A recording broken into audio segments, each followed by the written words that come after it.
नमस्कार प्यारे बच्चों, एक नए वीडियो के साथ मैं आपके सामने उपस्थित हूँ। आज हम आपको भारतीय संघीय व्यवस्था के अंतर्गत ही एक ऐसे विषय पर वीडियो उपलब्ध करवाने जा रहे हैं जो कि प्रतियोगी परीक्षाओं में बहुत ही प्रमुख रूप से पूछा जाता है। तो आज का हमारा विषय है भारतीय संविधान में वर्णित आपातकालीन उपबंध। भारतीय संविधान में वर्णित आपातकालीन उपबंध। जैसा कि आप जानते हैं कि भारत के राष्ट्रपति की दो प्रकार की शक्तियां भारत के राष्ट्रपति को संविधान द्वारा दी गई है, साधारण या सामान्य कालीन शक्तियां और आपातकालीन शक्तियां। आपातकालीन शक्तियों के अंतर्गत ही भारतीय संविधान में ये आपातकालीन उपबंध जो हैं इनकी व्यवस्था की गई है। भारतीय संविधान के भाग 18 के अनुच्छेद 352 से 360 तक राष्ट्रपति की आपातकालीन शक्तियों का उल्लेख किया गया है। इनमें ये बताया गया है कि भारत देश में आपातकाल की स्थिति उत्पन्न होने पर भारत के राष्ट्रपति के द्वारा क्या क्या उपबंध किए जा सकते हैं, क्या क्या व्यवस्थाएं की जा सकती है। तो इसी के अंतर्गत हम प्रमुख रूप से 3 उपबंधों का अध्ययन यहाँ पर करते हैं।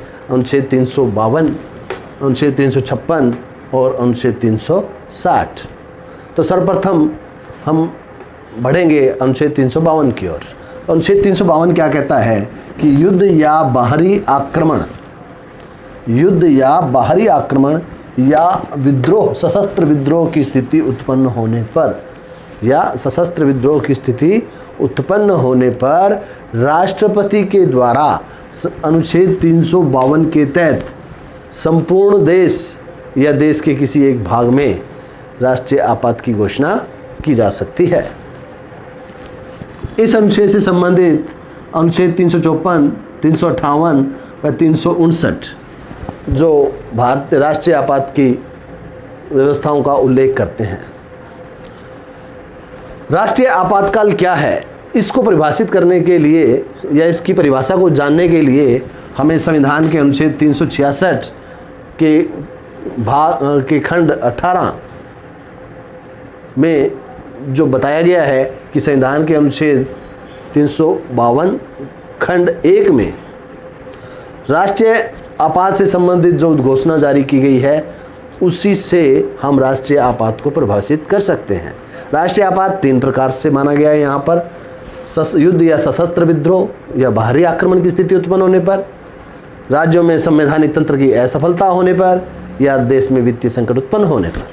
तो सबसे पहले हमने अनुच्छेद 352 के तहत युद्ध या बाहरी आक्रमण या सशस्त्र विद्रोह की स्थिति में उत्पन्न होने पर लगाए जाने वाले राष्ट्रीय आपात जो कि अनुच्छेद 352 के तहत लगाया जाता है और जिसका उल्लेख अनुच्छेद 352, 354, 358 और 359 में किया गया है के अंतर्गत है। इस राष्ट्रीय आपात की घोषणा राष्ट्रपति द्वारा की जाती है और बाद में इसे संसद के दोनों सदनों के बहुमत द्वारा इसे पारित किया जाना आवश्यक होता है। संसद साधारण विधेयक से भी इस आपातकाल की घोषणा को रद्द कर सकती है, निरस्त कर सकती है स्थितियां सामान्य होने पर। अनुच्छेद 356 क्या कहता है कि राज्यों में संवैधानिक तंत्र की असफलता की स्थिति उत्पन्न होने पर किसी राज्य के राज्यपाल को यदि ये विदित होता है कि उसके राज्य में जनता द्वारा चुनी हुई सरकार सही ढंग से, संवैधानिक ढंग से प्रशासन या शासन चलाने में सफल नहीं हो पा रही है, वहाँ अराजकता की स्थिति उत्पन्न हो गई है, तो वह राष्ट्रपति को अनुशंसा भेजता है कि राज्य में राष्ट्रपति शासन लागू किया जाए। अनुच्छेद 356 के तहत राज्य में राष्ट्रपति शासन की व्यवस्था यानी अनुच्छेद 356 को लागू किया जाता है। अनुच्छेद 356 जो कि राष्ट्रीय संवैधानिक तंत्र की विफलता से संबंधित है, वो ये कहता है कि केंद्र सरकार का ये दायित्व है कि वो राज्यों के कोई बाहरी आक्रमणों या फिर आंतरिक अव्यवस्था से सुरक्षा करे। और इसी अनुच्छेद के आधार पर केंद्र सरकार राज्य में अनुच्छेद 356 के तहत राष्ट्रपति शासन की घोषणा कर सकती है। ये घोषणा बिना संसद की अनुमति के 1 माह तक लागू रहती है। 1 माह के भीतर इस घोषणा को संसद द्वारा पारित करना या स्वीकार करना आवश्यक होता है, अन्यथा ये स्वतः ही निरस्त मानी जाती है। बिहार के मामले में राबड़ी देवी सरकार को जब अटल बिहारी वाजपेयी की सरकार ने राष्ट्रपति शासन के माध्यम से बर्खास्त किया था, तब 1 महीने के अवधि पूर्ण होने के पश्चात संसद का अप्रूवल न मिलने के कारण राबड़ी देवी की सरकार को पुनः बहाल कर दिया गया था। अनुच्छेद 360 क्या कहता है? अनुच्छेद 360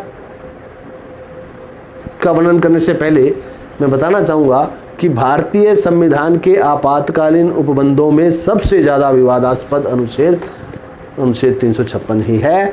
100 बार से अधिक इस अनुच्छेद का प्रयोग या फिर यूं कहिए कि दुरुपयोग केंद्र सरकारों द्वारा किया गया है और जनता के द्वारा चुनी हुई राज्य सरकारों को अपने स्वेच्छा मात्र से बर्खास्त किया गया है। इसलिए इस अनुच्छेद के प्रावधानों की बहुत अधिक आलोचना की जाती है। अनुच्छेद 360 क्या कहता है?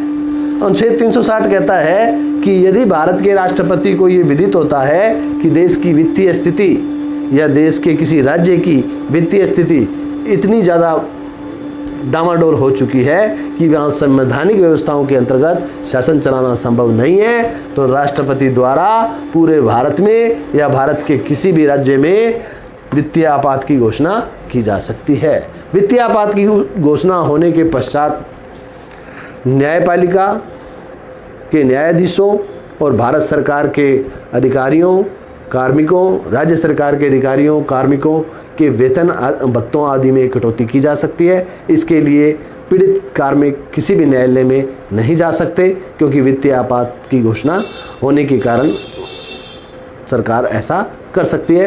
अनुच्छेद 360 सरकार को ऐसा करने का अधिकार देता है। लेकिन सौभाग्य हमारा ये है मित्रों अभी तक कि भारत देश में अनुच्छेद 360 का कभी भी प्रयोग करने की नौबत नहीं आई है और हम आशा करते हैं कि भविष्य में भी कभी नहीं आएगी। तो इस प्रकार आपने देखा कि भारतीय संविधान के भाग 18 में राष्ट्रपति की आपातकालीन शक्तियों के अंतर्गत 3 प्रकार के वित्तीय उपबंध हैं जिनको का अध्ययन हमने किया। आशा है आपको ये वीडियो पसंद आया होगा। इस वीडियो को के बारे में कमेंट्स और लाइक और शेयर ज़रूर करें और घंटी का बटन दबाकर हमारे इस चैनल को सब्सक्राइब करें। इसी प्रकार आगे भी हम जल्द ही आपकी सेवा में एक से बढ़कर एक टॉपिक लेकर वीडियो लेकर आते रहेंगे। जय हिंद, जय भारत।